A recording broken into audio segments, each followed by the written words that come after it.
ибн Хаджаж деген залым падыша өткөн.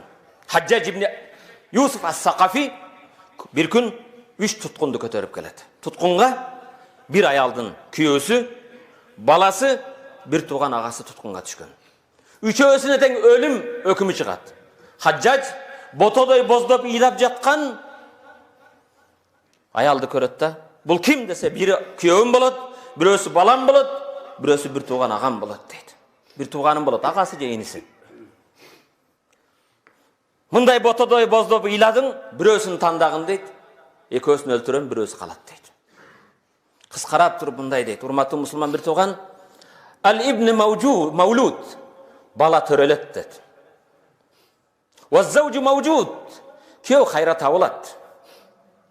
Уал-ах мафқуд, аға жоғалса ағаны таппаймын деді. Bir туған жоғалады. Баланы төреймін, күйеуді башқаға тиемін, бірақ bir туған жоғалбайды, аны таппаймын деді.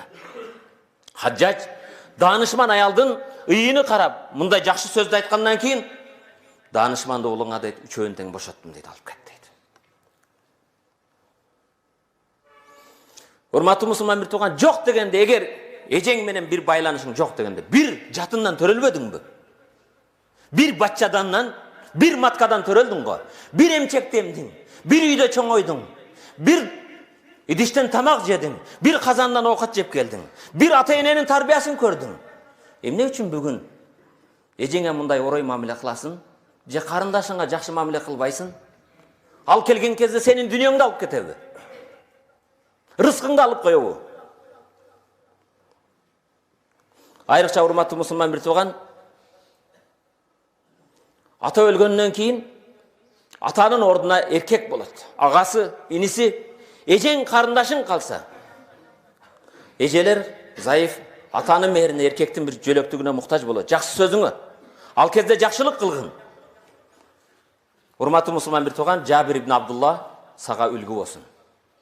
Өзінің жаштығында сүйуді башқаны жиыштырып қойып, еже қарындаштары үшін өзінен bir қанша ұлғайған аялға үйленіп жүреді.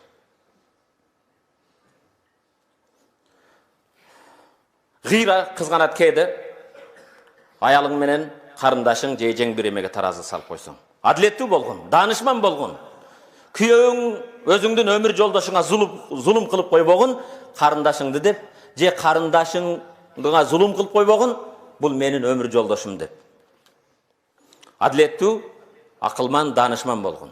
Пайғамбарымыз саллаллаху алейхи ва саллям айтады: "Ла якуну ли ахадикум саласа банат ау саласа ахават."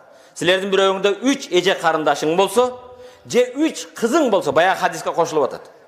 3 қызың, же 3 еже қарындаштың болса, аларға жақшылық қылсаң, алар сенің бейішің дейді. Алар сені дозоқтан тосышады дейді. Умму Салама енеміз айтады: "Мен анфақ ала бинтейн." Ким 2 қызды бақса, ау ухтейн 2 еже қарындашын бақтаса, ау завати қараба, же жақындарын, ырғачы болған қарындашы, ежесіне атасының bir туған қарындаштары қалған бі, яхтасибун нафақата алейхима, ошолорға берген қайырымдылығын Алладан соғын үміт қылса, хатта юғнихмаллаху мин фадлих, Аллах аларға да bir береке бергенге чейін, каната лаху ситран минан нар, 2 ырғачы зат, аял заты сені дозоқтан тоса тұрған парда болады дейді. Урматтуу мұсылман, bir туған еже қарындаштарға бүгін силай рахим десе, телефон чалып қойып, қандайсың, туылған күнде bir чалып қойып, ал сида бұны мен шектелбейді ал. Пайғамбарымыздың bir дуасын қараң. Рахималлаху та'ала заужан. Алланың рахматы, мейірімі болсын bir аялға дейді. Аялдар ұғып қойсын, Алланың рахматына жетем десең, пайғамбардың дуасын алам десең ұққын, Алланың рахматы болсын, пайғамбардың дуасы болсын bir аялға, күйеусіні bir туған еже қарындаштармен қарым қатынасына жардам болсын дейді. Ошоға жол түзіп берсе, эмнеге ежеңе бересің, эмнеге сиңдиңе бересің, эмнеге қарындашыңа көңіл бұрасың дебестен, ежеңді хабар ал, сиңдиңе қарындашыңа жардам бер, апечеңе жардам бер, тайжеңе жардам бер деп, күйеусіні туғандар менің қарым қатынасқа бекемдете тұрған аялға Алланың рахматы, пайғамбардың дуасы болсын дейді.